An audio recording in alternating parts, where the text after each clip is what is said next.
Okay, hope everyone's doing well. It is 6:30 and I promised our videographer that we would start right at 6:30, so I don't want to make him upset because if he goes, we got nobody else. So we'll keep Tom happy and get rolling. How's everyone doing tonight? Thank you for being here. Last time I had a text message exchange with Pastor Dave. It sounded like everything was going swimmingly in Tennessee. Seemed like everything's going well. They're having a good time. So keep them in your prayers for a safe return. Tonight, want to talk about something that probably will alarm a lot of you. These statistics on Generation Z can be a bit shocking. I will say that I think it is probably normal for most generations that precede a generation to feel a little uncomfortable with the way that the current generation is living. But Generation Z is known as, at least from my studies and what I've noticed, is known as the first post-Christian generation in American history. So I have two book references that I thought I would throw out there. This is a Barna study that I used for most of the spiritual insight, how teenagers believe, and James Emery White wrote a great book on Generation Z, does a very good job of explaining where the culture is at, where Generation Z is, presumably headed, and what we can expect from them. So, yeah. I'm not sure. It's one of those names that, theoretically, the millennials are Generation Y, and so we had Generation X, we have millennials, Generation Y, Generation Z, so it's just kind of following the pattern. But Generation Z kind of stuck where millennials stuck. They're also known as the silent generation, as you can tell, because they probably do this a lot to you. So that's where that's how the name stuck. Different type. Most of the time, the names are actually derived from marketing firms that are trying to figure out how do we sell to this demographic. We'll call them Generation Z. So what I want to do is I want to jump in, but before we jump in, I'd like to open us up in prayer, and then we'll get started. All right, let's pray. Our Father, thank you so much for today. Thank you for just the opportunity to live in a country, Lord, where we can come together. We can look at all the different facets of life, your word, and examine our beliefs in front of you, Lord. I pray that you give me wisdom in delivering this message about Generation Z. And I pray that eyes can be opened, Lord, but then we also can come together with a comprehensive plan to serve and to bring the gospel to Generation Z. So give us a good time. In Jesus' name we pray, amen. All right. Does anyone need notes? Oh, yeah, I probably have some. Do you mind running those back for me, my love? All right, so Generation Z, born approximately between 1995 to 2010.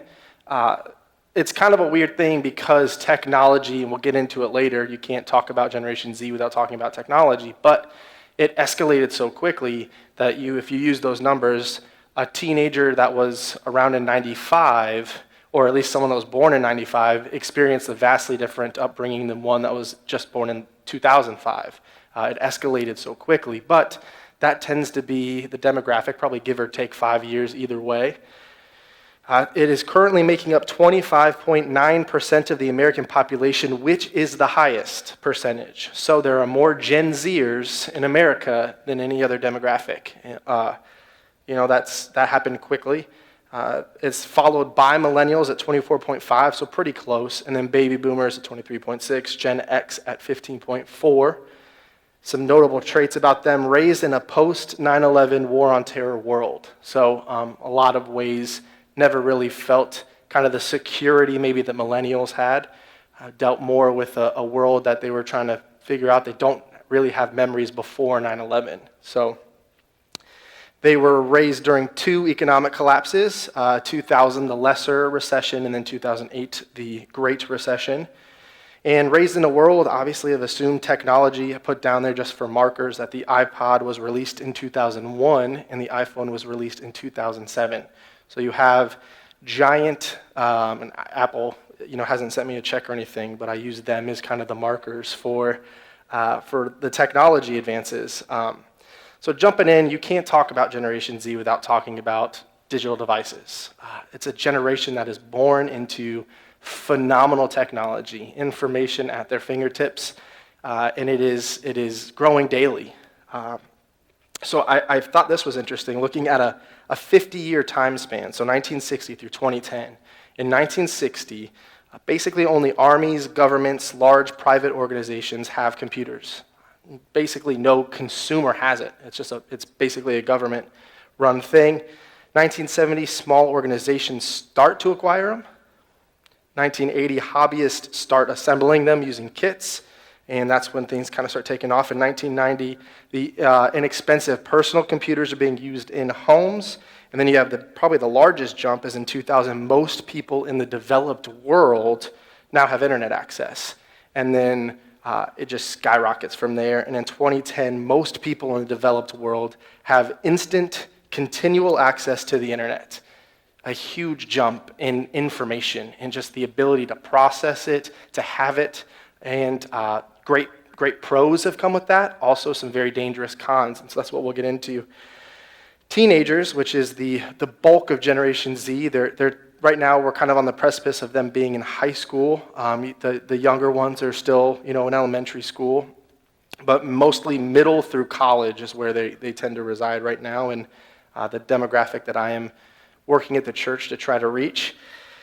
Teenagers on average spend 8 to 9 hours a day absorbing media. Now that might sound jarring, but it is jarring, but it is normal for them. They don't realize that they're soaking in all this media. It's kind of what they've felt growing up. They've been surrounded by it. So it is abnormal to not be absorbing that much media. We're at that point now where the odd ones out are the ones that aren't absorbing a ton of media. You have Generation Z being known as the first constantly connected generation, where you basically reach out to who you want, when you want to, anywhere that they're at. You can connect to anybody at any point in time, which in some regards, as you probably heard, I don't know if you've been paying attention to Mr. Mark Zuckerberg testifying in front of Congress. What you've heard is that's the mission of Facebook, is to connect people, and we'll get into Mr. Zuckerberg a little bit later, but they can do that now. You can connect to someone over in Russia right now if you want. It's not difficult. It is very easy to talk to people on an international level. It is no longer difficult to do that. And 91% of Gen Z goes to bed with their devices. Now, probably most of us in the room go to bed with our devices. There are our alarm clocks. That's the brilliance of the product, is that you can use it for almost everything. It's a little computer, but that's extremely dangerous to everything from sleep patterns into distractions. It's an unbelievably powerful tool, but can lead to unbelievably devastating things. So it's to be respected, and I think used correctly, but you need to respect the power that it holds. Usually what this has led to seeing what employers are seeing now that they're entering the workforce is you have a more independent group. They don't need as much coddling to get going, but they do need to be properly motivated. They expect you to motivate them, which is that's basically a trend that's continued from the millennials. We've been trending in that direction, but they're more independent, self-directed. As far as obtaining knowledge, they're great at it. They can do it on their own. They don't feel like they need to ask somebody something, but they do kind of have requirements that you need to meet in order for them to feel comfortable working. I can speak as a millennial here that attention spans are things that are getting shorter and shorter and shorter, and there's a pro to this, as we'll see kind of with everything. You have a great pro and you have a dangerous con. I know for me, I have to have the lighting correct. I have to have some music playing. I think Tom and Sally could probably agree with this. They see it. I have to have music playing. The lights have to be right for me to focus. And then when I get there, I can focus pretty hard. Well, that's the average millennial attention span is 12 seconds. That's I know. I saw everyone go, oh, okay. Well, Gen Z, the average attention span is 8 seconds. Now, the difference is a millennial can feel comfortable with up to 2 tasks, that's what they say. A lot of people that hire millennials say they can't multitask, but statistically speaking, they're better at multitasking, but Gen Z can go up to 5. That's the statistical element there. Is they can do 5 things. They can look at 5 different screens all at one time. And if you've ever, like Kelsey and I, have kind of gotten in with them, you can see that they are playing a video game, talking to their friends, and constantly communicating with each other while taking a picture and posting it, all just with the one device. This is happening simultaneously. So great independent motivators to go get information, they can gather it, but great multitaskers, but really short attention spans. So we're giving a little bit, we're taking a little bit. Next section, constant connection. One of the nicknames is screenagers, which I thought you guys might get a little laugh out of. Social media has trended to getting more private, which is in some ways good, some ways bad. You can use basically any social media platform to send messages privately. So the platform really doesn't matter what you use. If you don't want your child, your teenager sending something privately to someone, then you need to make sure you have access to the account. Yeah, I would recommend there's a piece of software, if anyone's interested, it's called Covenant Eyes. It tells you every single thing that the device is doing. It sends it straight to your device. So you know at all points in times when your teenager opens a link, you see the link that is opened. It's a great piece of software for monitoring that. But Snapchat is and there's 2 other ones that I actually didn't know about, so I had to get up to date, and it's Secret and Whisper. These apps are built on the premise of privacy. You send something to one person exclusively or a group of people, and it deletes so that you cannot. Now you can screenshot it, but it notifies you, the person who sent it, that they took a screenshot. So we've seen a trend with the millennials that they kind of post, as you see, whatever they feel out for the world to absorb and to take and to examine. And this is my opinion. I'm just throwing it out there, and it causes a lot of, sometimes entertaining, sometimes discouraging discussion in the comment section of Facebook posts. But Generation Z is getting more and more private with what they're doing. They're sending things privately. It can be alarming. I have the statistics here. Snapchat has 100 million daily users, and 70% of those are under 35, as opposed to Facebook, which is the largest social media platform, who has 104 million under 35, but only 6.8 million users are between the ages of 13 and 17. Now, you probably go 13, that's pretty young to have social media. I don't disagree, but that is the youngest age for Facebook.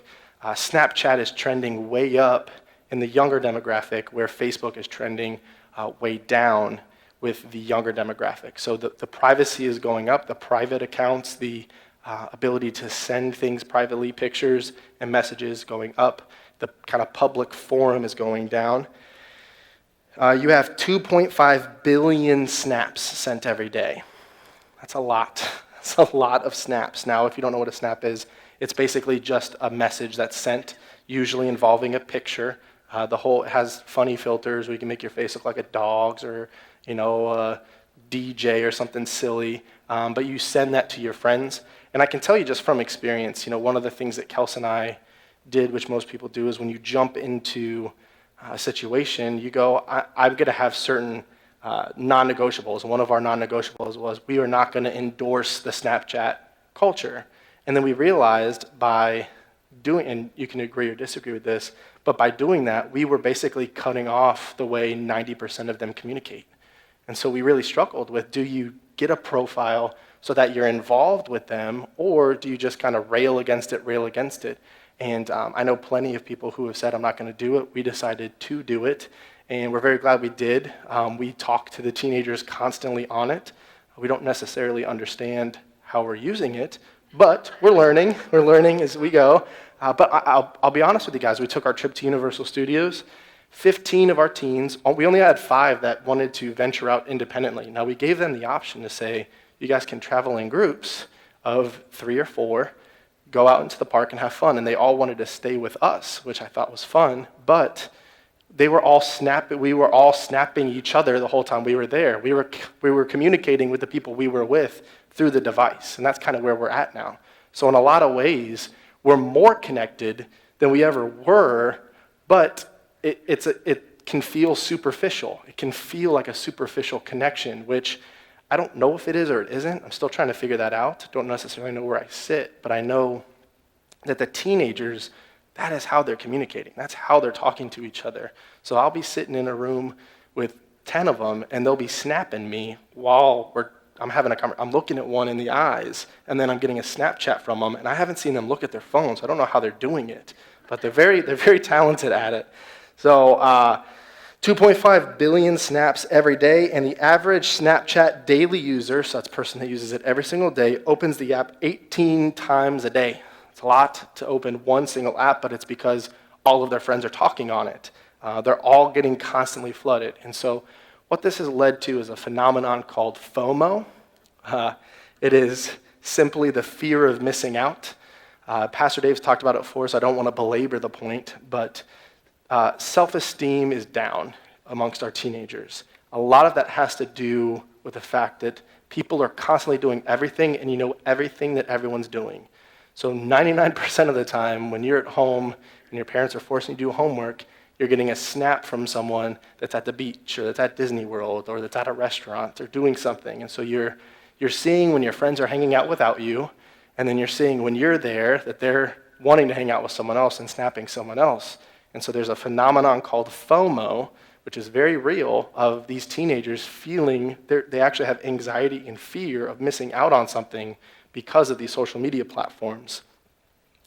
One of the more alarming things in my study for this that I saw is what I've titled the ever-expanding information verse. The internet contains 1,200 petabytes, or 1.2 million terabytes, which is 1,000 gigs in a terabyte, of information, and that is growing daily. See, what's happening is users are generating content. So when I pick this thing up and I take a picture and I post it, that's generating content. Well, times that by, what do we have at Facebook? 104 million under 35. Times that by 104 million, times it by every day that happens, multiple times a day, and you start generating content like crazy. So this thing is just blowing up. It is expanding to these huge limits of information. And unfortunately, when I was doing a study for our teen dating series that we did in February, I found some alarming statistics about what's actually on the internet, and I decided not to share it with our teens because I didn't want to tell them how much of that stuff is out there. But there's 480 million gigs of inappropriate material online. That's just, so out of that 1,200 petabytes, 480 million is inappropriate. And what I mean by inappropriate is adult content, basically. So for the first time in known human history, most of the world's collected information is available to the majority of its population. First time in human history. So we're setting a precedent of all this information is accessible. Millennials were kind of known as the anxious generation, and that's getting worse with Gen Z. And I think someone asked me what I assumed that was because, and I said, I think it's because I have this thing in my pocket that tells me all the billions of ways that this planet can kill me. And then even if I go outside of this planet, I look at this universe where I'm just on this little ball that's sitting here with a giant star that's on fire, and then black holes and wormholes and this expanse. What's not to be anxious about? I can look up any time, you guys have probably experienced this, anytime you have a chest ache, you're on your phone and it's telling you you're gonna die. Anytime you've basically had any medical issue, you stub your toe, you look on there, you're gonna die. So what's there not to be anxious about? It's a pretty anxiety-driven thing. It can be pretty scary. And all that information is now there, and there's really no one saying, here's how you use this.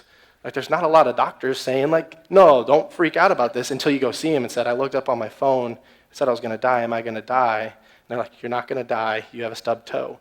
But there's really no filter, and that's what we've been talking about with the Mark Zuckerberg thing, is how do you contain this thing that's just blowing up? It's impossible. As soon as you kind of patch this leak over here, another one springs, and so you're running around trying to figure out, how do we regulate this thing? But it's going to be really difficult, and I'm not sure we can come up with an answer. You've heard of the dark web. What do you do about that? There's this existence there's this place that the internet has that we can't access. You have to get in the back way, and none of us, I don't think, any of these, except Tom, she looks like might be a hacker. But we don't know how to get there, and it's there already. What do we do about that? How do we monitor that? I don't know, but Gen Z is going to have to deal with these things. Next section, they are very multicultural. About half of Generation Z is non-white. In 2006, there were a record number of births in America, and 49% of those were Hispanic. Americans are self-identifying as white, black, multiracial. It grew by 134%. And then Americans self-identifying as white, Asian, multiracial grew by 87% in that from 2000 to 2006. You have 400% increase in black-white multiracial marriages, and that's a current statistic to today. You have 1,000% increase in Asian white marriages, and multiracial children are the fastest growing youth demographic in the United States. So cultures are blending, and this is just, it is what it is. It's definitely, I wouldn't say it's bad, good, and I'm very indifferent on it, but I'd say it is a thing to be aware of. I think you see in the current climate that we have, race is a pretty hot button issue, and people are more sensitive to that than they've ever been. I thought this was interesting. Since the 1700s, the most common last name in the United States was Smith. Until 2006, it is now Rodriguez. So it's a blended culture now. The most common last name in the United States is Rodriguez, and that's, it's trending in that direction. And so I think Christians are going to have to, and we'll get into the Christian response, but Christians are going to have to be sensitive to that in some regard, in some nature, that it's changing drastically. The part that I think will alarm most of you is the next section. Very fluid moral beliefs, not just about sexuality and gender dysphoria, but just in general, their moral beliefs tend to survive in the gray area. Not black, not white, but gray. 73% of Generation Z support same-sex marriage. 74% support equal rights for transgender people. 49% identified, this is kind of a weird wording of the statistic, so I apologize, but 49% identified as something other than 100% heterosexual, as opposed to only 4% identified as exclusively homosexual. So kind of the easy way to explain that is you have a group over here that says, a pretty large group of 49% that say we are not 100% homosexual, so almost half, but you only have, or heterosexual, you only have 4% that say we are exclusively homosexual. So there's this big old demographic that really aren't identifying sexually. I have two quotes from the great philosopher Miley Cyrus and Kristen Stewart. Kristen Stewart's an actress. You guys probably are more familiar with Miley Cyrus, but they were talking about their sexualities. They're kind of a good representation of the way Gen Z feels. And Kristen Stewart said about her sexuality, I think in 3 or 4 years, there are going to be a whole lot more people who don't think it's necessary to figure out if you're gay or straight. It's like, just do your thing. And then Miley Cyrus said, I don't relate to being a boy or a girl, and I don't have to have my partner relate to being a boy or a girl. Kind of the long and short of it is, as far as Gen Z's sexuality, they don't want you to label it. They just want it to be free. Same things you see with the gender dysphoria thing that we've already talked about. It's just they don't want it to be labeled, and so this is a concern for the Christian ethic for sure. But it's something that is legitimate, and we'll have to take a look at how do we want to respond to this. How do you respond? Because the Bible is obviously very specific in how sexuality is to work. It's very different from what I just read. So how do you marry the two? How do you? I guess that pun was unintended, but how do you get them to coexist together? How do you have a true kind of pluralistic society with that? Going down further, only 34% of teens believe lying is wrong. That's down 8% from millennials. 29% believe abortion is wrong. That's down 4% from millennials. 38% believe marriage should be a lifelong commitment between a man and a woman. That's actually up 1% from millennials. 21% believe sex before marriage is morally wrong. That's up 2% from millennials. 20% believe homosexual behavior is morally wrong, which is down 5% from millennials. So reading those statistics, you kind of see there's some that don't necessarily add up to what you would think with the way that it's maybe they're portrayed, Generation Z is portrayed. but they're tending to be similar to millennials, down in some areas, but up in some surprising areas. And then we get into their Christian beliefs, and this is where I want to spend the most time. Reinventing religion, I'm calling kind of what they have to survive in and what they live in post-Christianity. When asked about the faith demographic, they would consider themselves, for the first time in American history that we know of, 34% selected no religious affiliation. That is the first time that churched Christian has not been, or unchurched Christian has not been the main demographic there. So that's down. No religious affiliation. 33% selected church Christian, 16% selected unchurched Christian, 9% selected engaged Christian, and 7% selected other faith. 3 out of 10 non-Christian teens say the problem of evil is a barrier to their faith. That was the highest count. Only about 1 in 4 among Generation Z believe science and the Bible are compatible. 1 out of 5 teens chooses a negative judgmental image to represent a Christian church. That's 21%. Teens 13 to 18 years old are twice as likely as adults to say that they are atheist. This one was a pretty alarming statistic. Only 49% of engaged Christian teens, so these are teens that are engaging their faith, are very confident of the existence of God. So less, basically half, of engaged Christian teenagers believe that they are confident in the existence of God. And then church teens were 26%, and unchurched was 17%.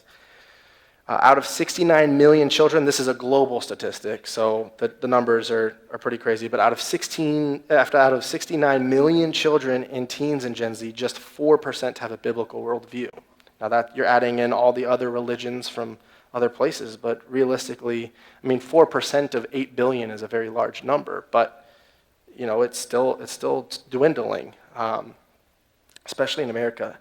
And then when asked why church attendance was not important to them, their leading response was that the church was not relevant to me personally, and that was 59%. I thought that was a pretty large number. So all that to say, that's Generation Z, and it can be alarming. It can be something that is disorienting if you're not prepared for it, but realistically what the church is called to do is minister, engage, and evangelize Generation Z. That is where we're at. So I think looking at the statistics maybe paints Generation Z in a light of darkness, maybe. Light of darkness didn't really work, but you have Generation Z maybe looking like they are, from what I've heard, beyond bringing back. But the encouragement to me, what I take kind of hope in, is Christianity is down in America. It's just a trend that is happening.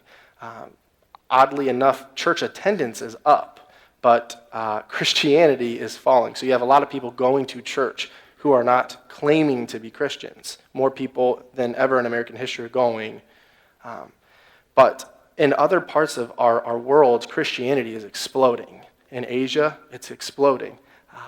I follow Tim Keller pretty closely, and he now works for Redeemer City to City Ministries, and they were over in Korea, and it's blowing up in South Korea, which is a place that desperately needs the gospel. In Africa, it's exploding. South America, Christianity is exploding. So in places other than America and Europe, Christianity is bursting, and it's bursting in this young demographic. So I don't think that it is all hopeless. I would say for those of you who maybe are discouraged by this, know that the Christian faith is still going. It's going strong. Just for whatever reason, the center has moved from Europe and America elsewhere, which Christianity, in my opinion, and I think it's been proven over time, is the only religion that's been able to change the epicenter of where it is. It started in the Middle East, grew, moved to Europe, moved over to America, is now moving to these other countries where you see, Buddhism primarily stays in Asia.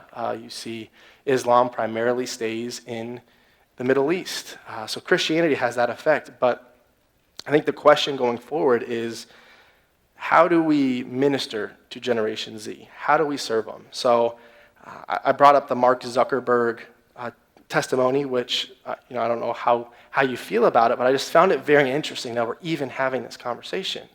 That we had a CEO of a company standing in front of Congress trying to talk about how we regulate web information. I'm sure for probably more than me, it probably blows your mind that this is actually taking place. And so he said a couple of things that I thought were interesting and I think speaks to maybe what we're talking about. He says, in his opening statement, he said, we have to go through our relationship with people and see if we are taking a broad enough view of our responsibility. It's not enough to just connect people. We have to make sure those connections are positive. And he said, across the board, we don't have just the responsibility to build tools, but to make sure that they are used for good. And I think that's going to be at least part of my answer for how I think we serve and evangelize Generation Z. And so what I did is on the back with a stapled piece, you have something that looks like that. I put together what I thought was my 5 steps. If you want to know my heart for youth ministry, I guess it would be here, in serving a post-Christian society. These teens that come on Friday nights, they're, for the first time in American history, a religious minority. They are now sitting as a religious minority. And so to encourage them, but I think also to evangelize and to reach other teens that are coming, I think these 5 things are really important. I think being transparent about our issues with it, and that's Christianity in general. That's not a post-Christian society. We don't have issues with that. I realized that I worded that kind of weird when I put the document together. But being transparent about our issues with Christianity. I think being honest about our faith. How did we mature our faith? How did we get to the point where we are now, where we confidently believe that Jesus Christ is the Son of God, that he came to earth, that he died? What's giving us this motivation? What's securing this as a fact to us? I don't think we talk about it enough. One of my kind of, I can get on the soapbox about is I think Christianity now is being replaced by just Christian community. And I love Christian community. Don't get me wrong. I love what we have here at the church. I love when Christians get together. But I don't think it's a viable gospel replacement. I don't think it holds up to the pressure of this world. I don't think that Generation Z will accept it. I think they might like it, but I don't think that they will hold on to it as that sweet promise of God to get them through these difficult times that are coming and the storms of doubt that inevitably come and these issues that pop up in their heads. There's too much information available to them. They won't bite. And so I think the church has to turn its focus from maybe avoiding the issues into saying this is how we've dealt with the issues. And so I think the next couple points show that. I think explain the faith it takes to doubt Christianity. I think explaining that it takes just as much faith to doubt Christianity as it does to doubt atheism or doubt anything. Not to doubt, sorry, that's weird. Explain the faith it takes to doubt that Christianity is a viable option, to explain the existence of humans, to explain the existence of our earth, to explain the existence of why we're here, why we have moral leanings. C.S. Lewis talks about it all the time. Is he brings up these cogent, great points, well thought out points about why do you feel morally that you should or shouldn't do anything? Because if there's no God, if there's no reason, if there's no creator, then what is the end goal for any of these moral leanings that you're having? So you see in Gen Z what you've seen recently. So you've seen the Me Too movement and the March for Our Lives. You've seen these movements. They're embracing moral stances, but really, when we get to the heart of it, what's the foundation for your moral stance if there's no God? How do we explain that? How do you add the two up? I think we have to kind of attack that head on of saying that it takes just as much doubt, it takes just as much faith to doubt Christianity as it does to believe in Christianity, and I would even argue probably more faith to doubt it. I think explain the problems we have without it. I think you look at a society without God, and there's a lot of issues there. I think we have to be open, transparent, and talk about those things. I think this is kind of the problem, is when a lot of people on Sunday morning in this country go to church, Generation Z included, they don't hear the problems that life has without God. They don't hear that at all. They hear this is how God loves you this much. And that's not an inaccurate statement, But if you just spend your whole time talking about how much God loves you, you start to feel pretty good about yourself. I'm pretty lovable. I really don't do that much wrong. Praise God for that. You get misled into feeling comfortable standing in front of a mighty God that you sin against almost on an hourly basis. We got to change that. We have to. I don't think Gen Z will buy our faith if we don't do that. Then I think the most important part is point 4, and it's explaining the beauty we see within Christianity. Explaining the beauty of the gospel clearly, concisely, accurately. I think these are very, very important parts. One thing I've noticed with my teenagers specifically in our youth group here at Faith is that they want to know what is actually in the gospel. They're gospel illiterate. And so one of the things I've spent my time doing is trying to unpack that for them. And I told them, I'm going to preach the gospel to you every single time I'm up here, because that's what I feel the Lord's called me to do. And if there's one thing that you can remember from your time here at Faith Baptist Youth Ministry, it is that Jesus died for your sins. And then I think I put the verse down there, Matthew 7:21 through 23. Not everyone who says to me, Lord, Lord, shall enter the kingdom of heaven, but he who does the will of my Father in heaven. I think that is the thing that we need to be saying is it's he who does the will of my Father in heaven that gets in. It can't be just a blanket. And I think if we present it in the correct way, I think Generation Z responds to it, at least from what I've seen in my year of being a youth director. It's not a ton of experience, but I have done this. I think Generation Z will start to be attracted to the beauty of the gospel, but we have to present it to them. We have to do it continuously. I don't know about you guys, but I know in my personal Christian walk, I got to have the gospel preached to me almost every single second of every single day. It's hard for me to take a step without the gospel. It's hard for me to walk outside my door without the gospel. We got to do the same thing there. And I think number 5 is something that I think we're missing now is living our lives as if we believe it. This seems to be the biggest missing ingredient. We kind of do the first 4 at a basic level. This seems almost empty from what I can gather from my own personal interaction with teenagers. Even those who go to church, their parents, their grandparents, they still see them relying on themselves a lot. They still see them hoping in their own security. They see them providing for themselves and maybe not giving back to God. And it's led for them to say, I don't know if they take him seriously. I don't know if they take God seriously. I don't see them lean on it. When troubled times come, they process it the same way the world does. When blessings come, they process it the same way the world does. I think number 5, and this is, one of the hardest things, is actually trusting God. I think trusting and leaning on him. I think the thing that's most powerful for me when I can go back and look at my life as a Christian and my faith is when I've seen someone completely broken and completely reliant on God and saying, I can't walk, God, you're going to have to lead me and give me the strength to do it. And I think that's ultimately what is going to be the most effective tool. I think for us as a church that primarily is an older demographic, I think I see that example here a lot, but I don't see it a lot in my generation, the millennial generation, and then the next generation. I don't see a lot of us actually leaning on Christ and allowing him, I forget the footsteps, whatever that footprints, is that what it's called? Where, Christ is holding you. That message isn't getting across because we're not doing it. We live in peacetime. We really haven't had persecution. We really haven't been forced to rely on God. And so I think we can take positive steps by doing it. There's Psalm 78, and this is what I'll close with, and then give you guys time for questions.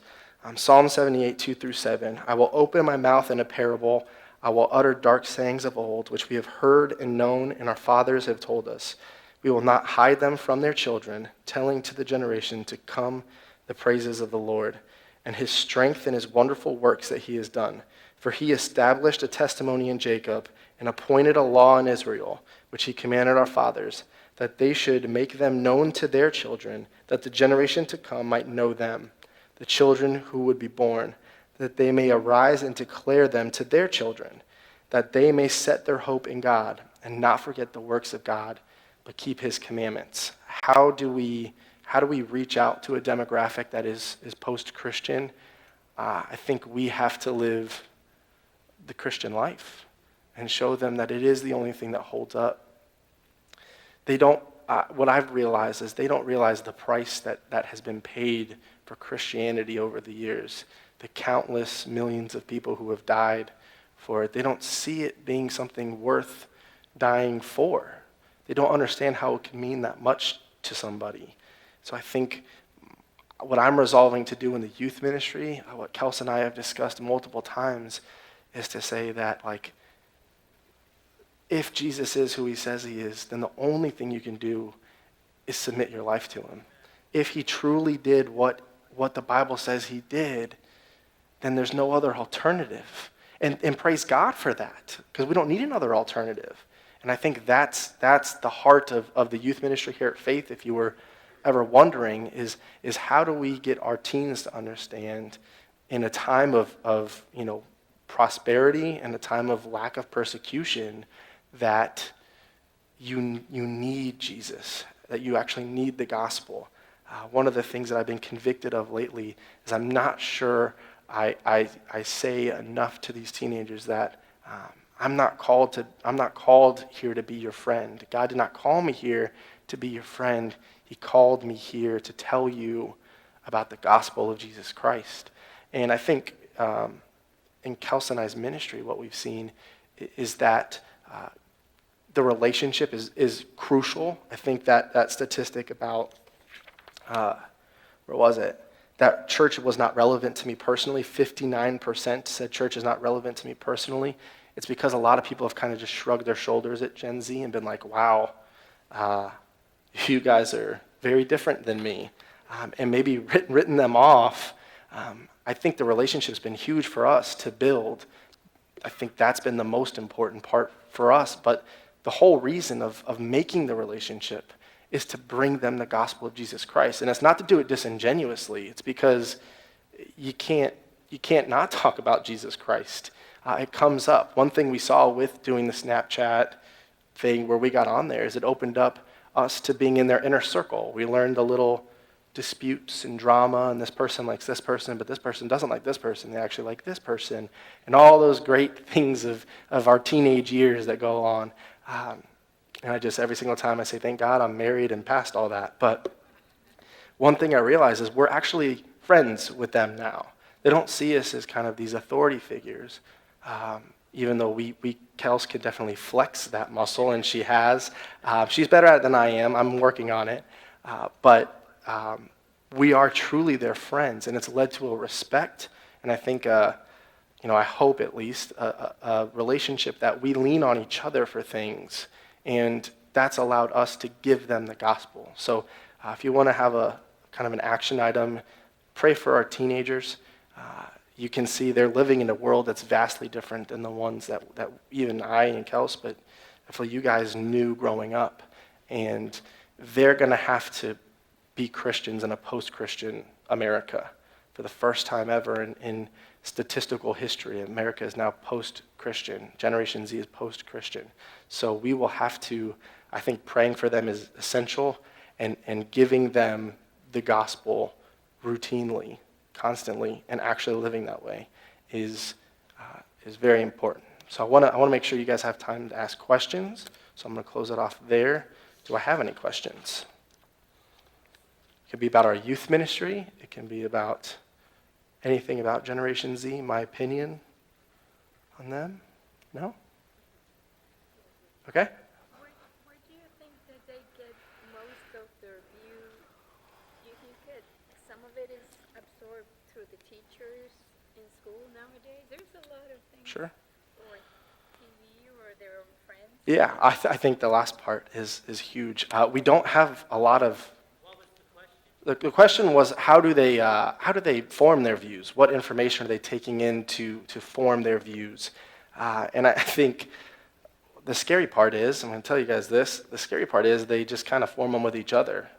They bounce ideas, kind of to me feels like a couple guys sitting around the water cooler talking about something. Like they kind of just discuss it and they figure out where they fall on it. There's really not a lot of adult guidance. Now, an encouraging thing is, and I didn't include this on here, but statistically, Gen Z is more comfortable with their parents as a primary authority figure in their life than millennials were. So that trend is coming back up. They're trusting parents more than the millennials did. So hopefully that trend continues, and then parents can take up the mantle of maybe fighting against some of these things and showing. I think the digital side of things, that's happening. I think there's definitely a positive side to railing against it, but I also think there's a side that is we're close to a point of how do you handle it responsibly is becoming, in my opinion, more of a need than saying like you can't do it or you shouldn't do it.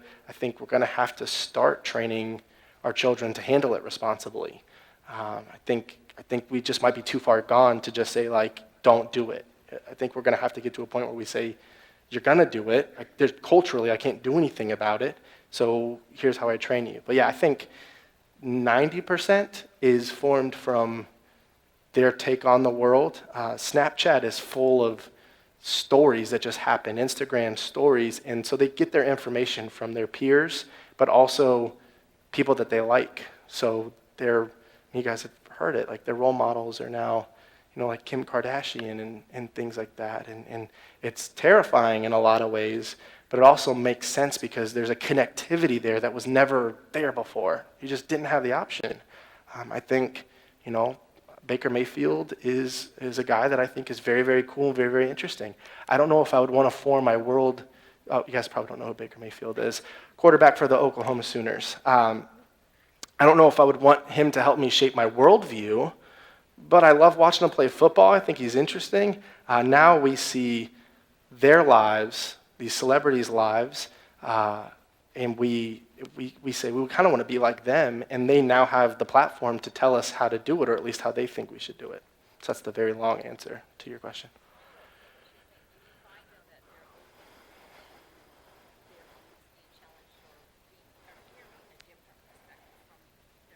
Yes. Question was, do I believe that they are open to hearing their views be challenged? And I'm assuming by friends and by authority.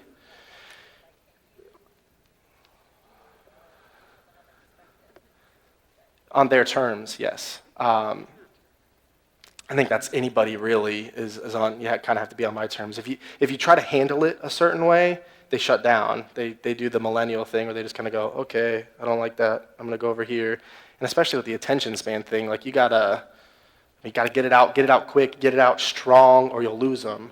But yes, I would say and it's hard because you got to remember the majority of our teenagers they go to school at TCA. They're great kids. They come from good families, and so it's different than if maybe if I was a youth director somewhere else, I might have a little bit more of a challenging time.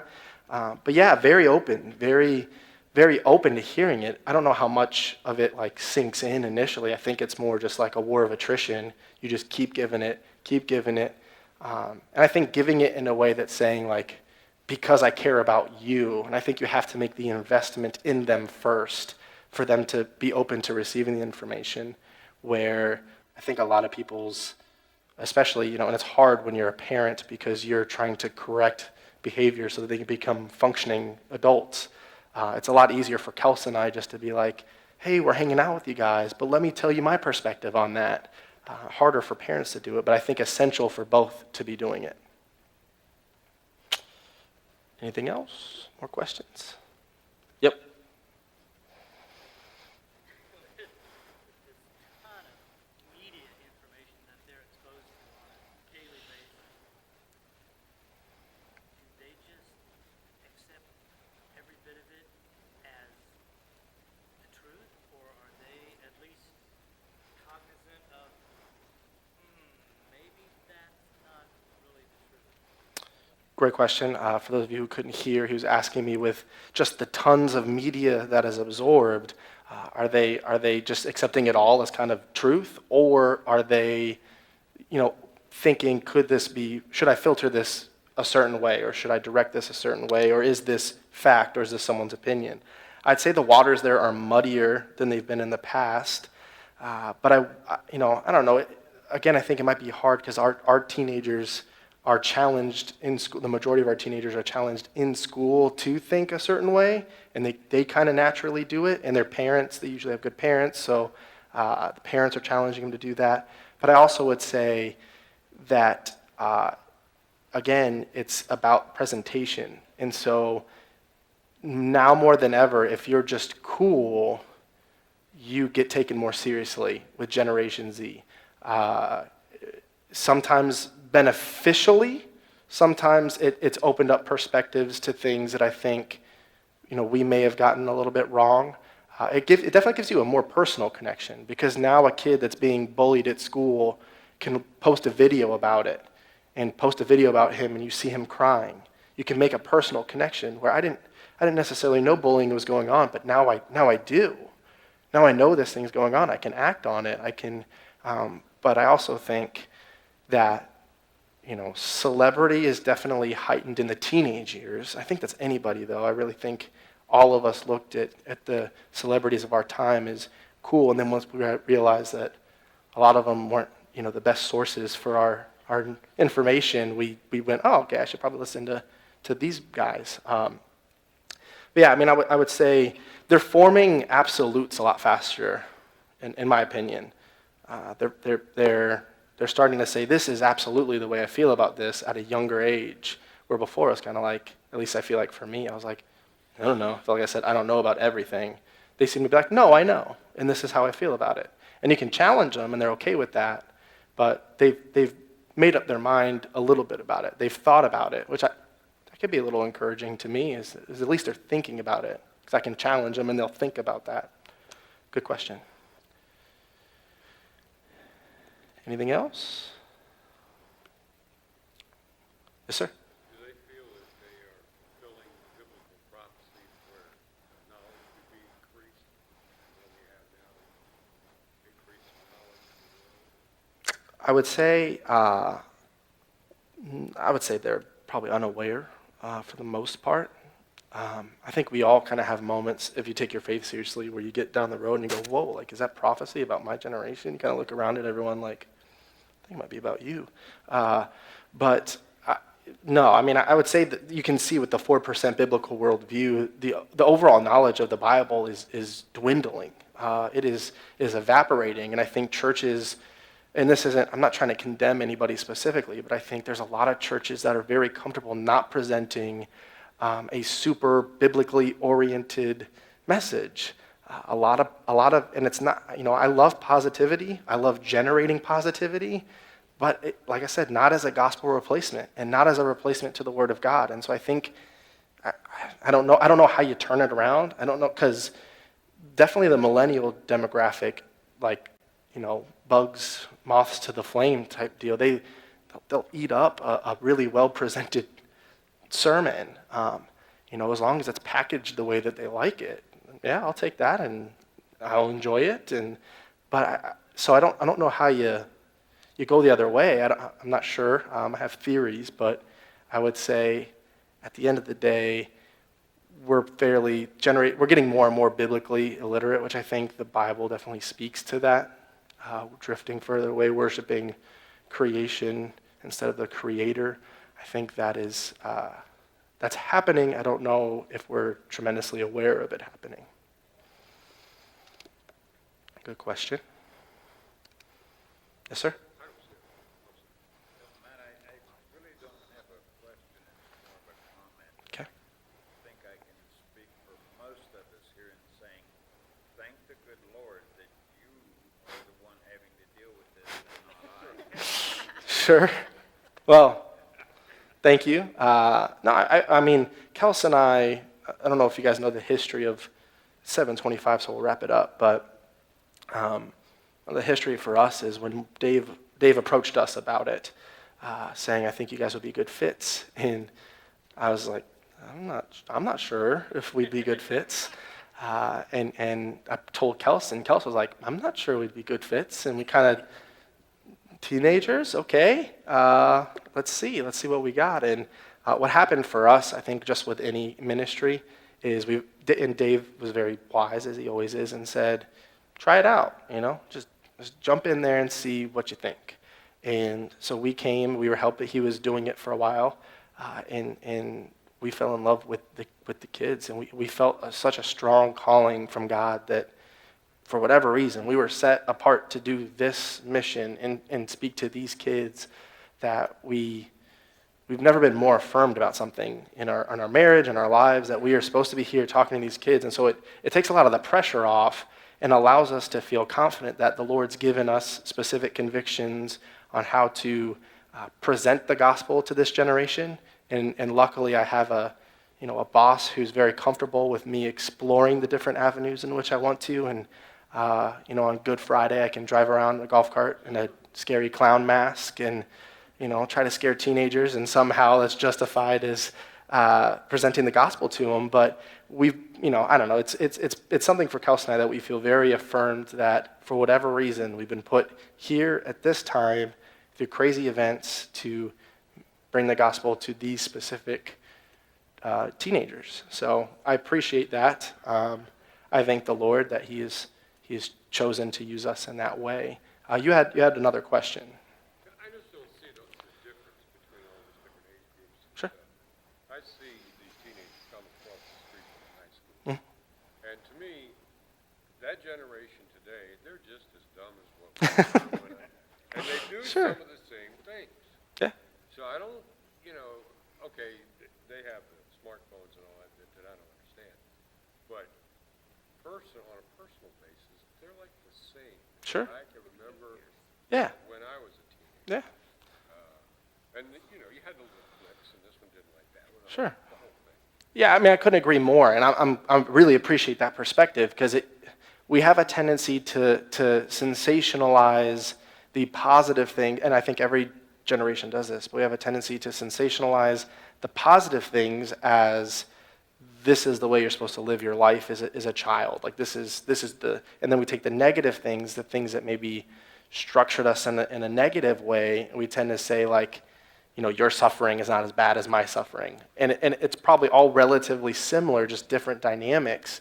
And then I think obviously you go to generations where 18-year-olds are being drafted to go fight in wars. That's a much different form of suffering than what a teenager is experiencing here today. An 18-year-old today isn't having to deal with the stress of that and the idea of that. But there's just different stresses and different things. So you're absolutely right. I think we're all essentially knuckleheads when we're teenagers, some of us more so than others. I definitely fell in the knucklehead category myself, and by the grace of God, I was, only pulled into being an adult knucklehead that's only a little bit more mature. But, I think at the end of the day, anytime you get in someone else, you put yourself in someone else's shoes and walk around for a little bit, you tend to feel a little more filled with grace towards their situation. And so what I hope maybe this did is show you that, especially for the ones that are taking their faith seriously, they're walking in a really different world than even I. 62% of millennials claim to be Christians, and it's down to 39% of Gen Z. That's a tough road that they're going to have to walk down. And I think, hopefully the Lord, I think the Lord is, He's sovereign, and I know He's sovereign. I know that He can raise up someone in a heartbeat, that'll do wonderful things. But I do think the churches are going to have to change currently what they're doing in order to reach this. I don't think they'll absorb what the millennials have absorbed. I think you're going to have to change it a little bit. So, yes, sir. Last question. Just a comment, Sure. if you will. We have a solution to this issue. Mm-hmm. And that's the fact that they're all tuned in to the same type program with their apparatus. Sure. Okay, if Sure. you will, whatever it is. Yeah. The problem is how how do you implement to get to that solution spread? Hmm. And I don't have an answer. Sure. I don't think anybody does. If you watched Mark Zuckerberg, you realize neither does he. We all really don't. We all really don't know. At times, I felt bad for the poor guy because it's just like I can. I mean, poor guy. He's billionaire. He crushed me with his wallet. But I mean, at some nature, this beast that is there, grows so fast. There's no stopping it. Like, it's just going to keep going and keep going and keep going. I don't know if, it ends up being the undoing of humanity, like some people say, but at the end of the day, it's not going away. And so that's kind of the thing as Christians. And I think just like Dave said, and all the other ones that we did in this series of kind of taking a stand while reaching out, is it's up to Christians. Because no matter what you think about Generation Z, or what you think about millennials, or go on, the list goes on, or what millennials think about baby boomers and all that, you're called to minister to them and to serve them and to give them the gospel. So we got to figure out how to do that. As Christians, we got to spend our time strategizing, not disingenuously, but strategizing in a real way of how do we give the truth of the gospel? How do we do that? And I think at the end of the day, that's the solution. Is the gospel. I think it's the solution for everything. So I can, it's that Sunday school answer. If the teacher calls on you and you weren't paying attention, you just say Jesus, and you're pretty safe. But at the end of the day, it's true. Come, Lord Jesus, come, I think, is the solution. I just pray that at the end of the day, we're able to